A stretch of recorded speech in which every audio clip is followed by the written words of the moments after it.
Begitu selesai sembahyang baru sadar bahwa aku ini ternyata berhadas besar.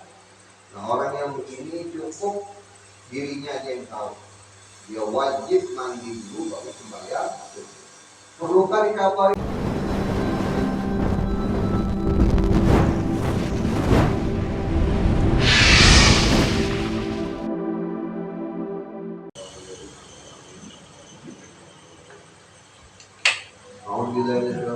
Bismillahirrahmanirrahim. Alhamdulillahirabbil alamin.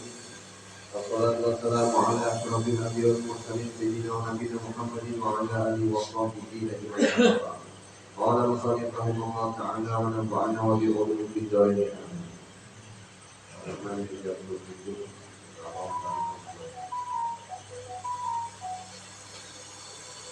Haram bagi perempuan, artinya dilarang. Haram itu artinya dikerjakan berdosa, ditinggalkan berpahala. Apa yang diharamkan bagi perempuan ketika atau lagi keadaan dia itu haid dan nifas, itu ada 7 perkara. Haidnya dia tidak haram, nifasnya dia tidak haram. Tapi bila dia melakukan 7 perkara ini, maka hukumnya orang itu haram. Nah, jadi sebelum masuk di sini kita harus ketahui bahwa di dalam manusia itu ada menemui dari 3 keadaan. Keadaan kita itu bisa kadang berhadas besar, terkadang juga bisa berhadas kecil, terkadang kita itu suci. Apa yang dimaksud dengan berhadas besar? Yang dimaksud dengan berhadas besar itu keadaan kita disebabkan bersetubuh sama istri. Maka sebab bersetubuh itu status kita itu jadi berhadas besar. Atau mimpi misalkan, ya kan? Atau tidak mimpi keluar air mani misalkan, itu pun juga status kita berhadas besar. Yang ketiga, statusnya itu bagi perempuan haid atau nifas. Kalau laki-laki tadi itu bisa saja orang itu statusnya berhadas besar lantaran bersetubuh sama istrinya, atau dia itu keluar mani. Yang belum punya bini, mungkin kan sebabnya keluar, atau sebabnya selain daripada kalau bisa tidur. Maka orang yang statusnya berhadas besar ini sebenarnya dia tidak haram apabila tidak bekerja 7 perkara. Yang kita jaga jangan sampai kita melanggar larangan Allah terhadap orang yang berstatus berhadas besar. Yang kedua, keadaan manusia itu tatkala dia itu disebut berhadas kecil. Apa yang dimaksud dengan berhadas kecil? Ialah orang yang tidak berwudu. Statusnya namanya berhadas kecil. Jadi kalau misal di dalam sini junub dia tidak, maksud junub ini atau keluar mani dia tidak, ya kan? Sudah dia mandi selesai, tapi dia tidak berwudu, belum berwudu, soalnya ada kentut lebih atau dia ada kencing. Nah, maka status kita itu namanya berhadas kecil. Orang yang berhadas kecil ada juga yang diharamkan bagi orang yang berhadas kecil. Selama dia tidak mengerjakan larangan itu, maka statusnya dia tidak haram. Nah, yang terakhir keadaan kita disebut dengan suci. Suci maksudnya apa? Suci daripada hadas besar, suci daripada hadas kecil. Kita paham dan sampai ini. Jadi ada 3 keadaan kita. Nah, kita lihat sebab-sebab tadi hadas besar dalam-dalamnya 3 hal. Yang pertama, dia itu bersetubuh walaupun tidak keluar air mani. Atau masuk tadi yang 3 beranak tuh kepalanya ialah kan? Itu namanya kita, kondisi kita itu berhadas besar, betul. Nah, kalau kita berhadas besar, yang kita jaga ada nanti yang diharamkan. Yang kedua, orang ini tidak tersetubuh tapi keluar air mani, sebab dia diimpikan atau sebab dia itu dimain-mainkannya kan, keluar, maka orang tadi itu berhadas besar statusnya. Haram kan orang yang berhadas besar ini kecuali tadi menganggap dari yang dilarang memang. Yang ketiga, golongan yang ketiga kelompok orang tadi itu berhadas besar adalah perempuan yang keadaannya itu haid atau nifas. Haram bagi perempuan yang haid dan nifas, termasuk juga yang berhadas besar, yang sebabnya tadi bersetubuh atau mimpi.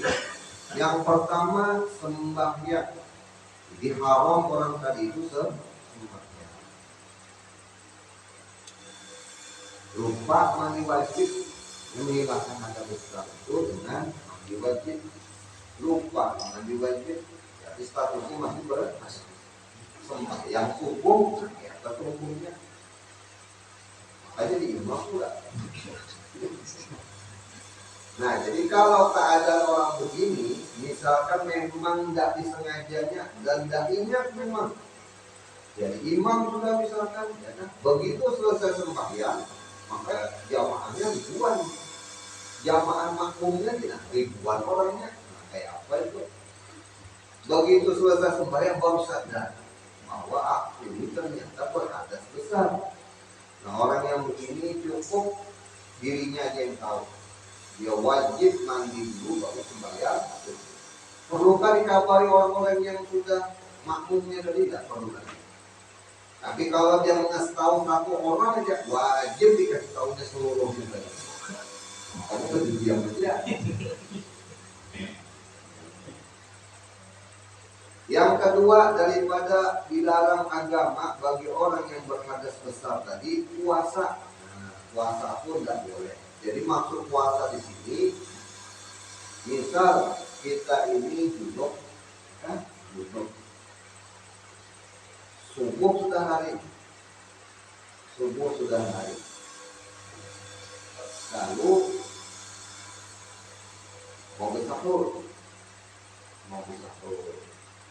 makanlah kita, makan, belum lagi mandi, sudah subuh, ya kan? Sudah masuk subuh, ada selain subuh juga. Berarti masih junub nih. Sampai pagi baru dia mandi. Itu bagaimana hukumnya? Hukumnya tetap sah puasanya.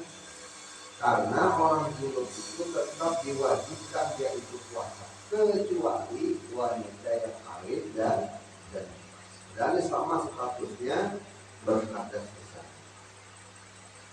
Yang ketiga, daripada yang diharamkan bagi perempuan yang haid dan nifas juga termasuk orang yang berhadas besar, yaitu menyentuh atau membaca Al-Quran. Menyentuh kalau membawa itu yang dibawanya. Kita misalkan haid perempuan tadi haram, membacanya haram juga membaca. Orang laki-laki yang lagi junub berhadas besar haram juga menyentuh Quran, membacanya pun juga haram. Tapi kalau membacanya niat dan berzikir itu tidak haram, boleh-boleh. Kalau niatannya niat memang murni membaca Al-Quran, maka itu haram. Nah, jadi kalau misalkan orang ini punya amaliyah, misalkan ada yang dibacanya misalkan kalimat la ilaha illallah, orang ini junub umpamanya atau dia ini haid, boleh jadi baca asal niatannya tadi berzikir kepada Allah, bukan membaca Al-Quran. Karena di dalam kalimat la ilaha illallah itu bagian daripada isi Al-Quran. Yang keempat, daripada yang diharamkan bagi orang haid dan nifas, termasuk juga orang yang kondisinya itu junub, berhenti di dalam masjid. Jadi berhenti di dalam masjid. Maksud berhenti di dalam masjid itu dalamnya lah, bukan luarnya. Dalamnya yang dikategorikan itu area masjid. Tapi yang di dalam itu haram bagi orang haid, bagi orang nifas, bagi orang yang junub. Haram hukumnya. Makanya kadang itu hati-hati kalau mungkin acara sholawatan misalkan bagi ibu-ibu, acaranya di dalam masjid bukan